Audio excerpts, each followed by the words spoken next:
Yaa Waaqayyo keenya bara keenya akka bara abboota keenya duraatti nuuf haaromsi. Faaruu Ermiyaas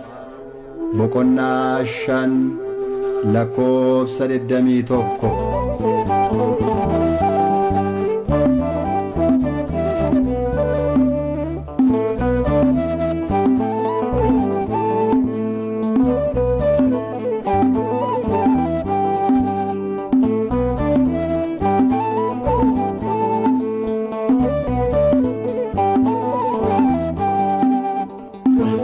Godane sabaket bayate jalalliso nurrati fagate Sudan irranu to arge kenya nufyaresi halo bara kenya Godane sabaket bayate nurrati fagate Sudan irranu to arge kenya nufyaresi halo bara kenya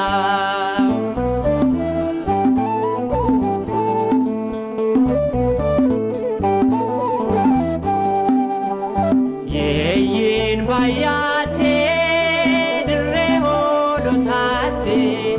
Holonni simbobane ogara bishaneti Oso welemno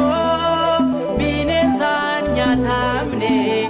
Nunesin yagota nusibo fatamne Qoqa ergamotan yota jadile arkani beekuya beekumsa keenyaan baay'ee lallabne yoo guddine biyya qabeenya keenya baasnee yoo laanne wanta qabnu keessa jaalala malee wanta hundumtuu duwwaana fireensa. Godane sabaket bayate jaalalliso nurrati fagate Sudan irranu to arge kenya nufyaresi halo bara kenya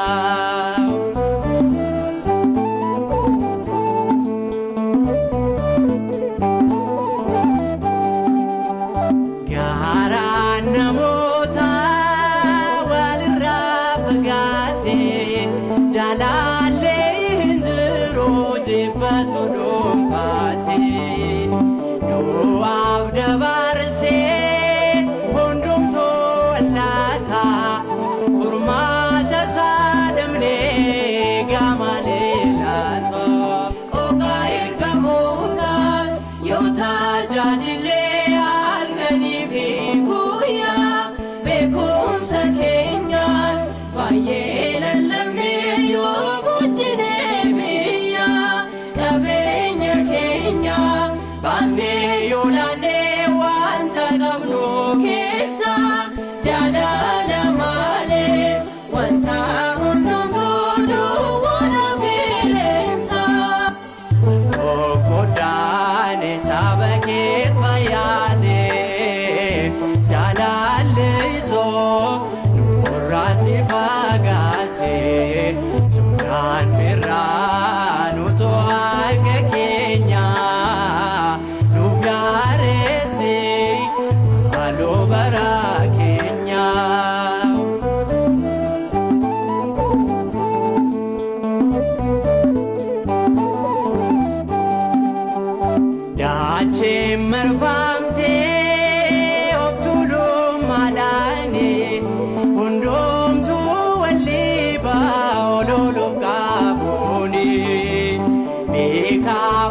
kee gooftaa martuu raawwatame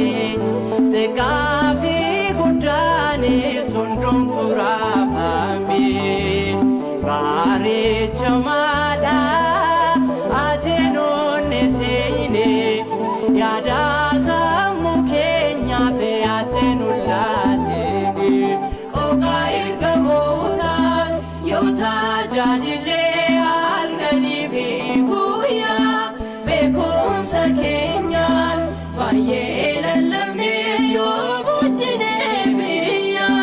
qabeenya keenya baasnee yoo laannee wanta qabnu keessa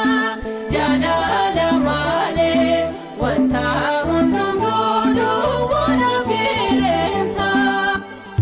Okkodaane saba keet bayaate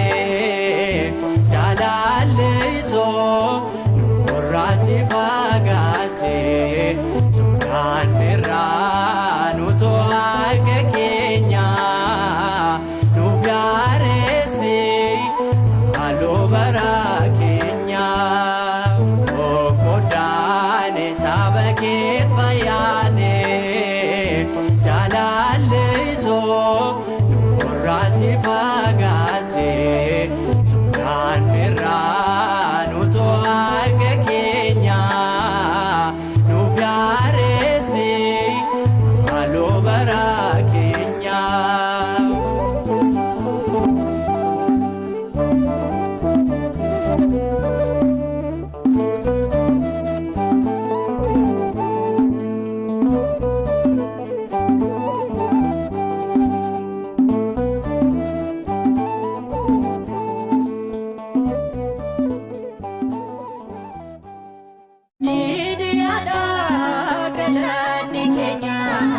Ulfina isaatiif kan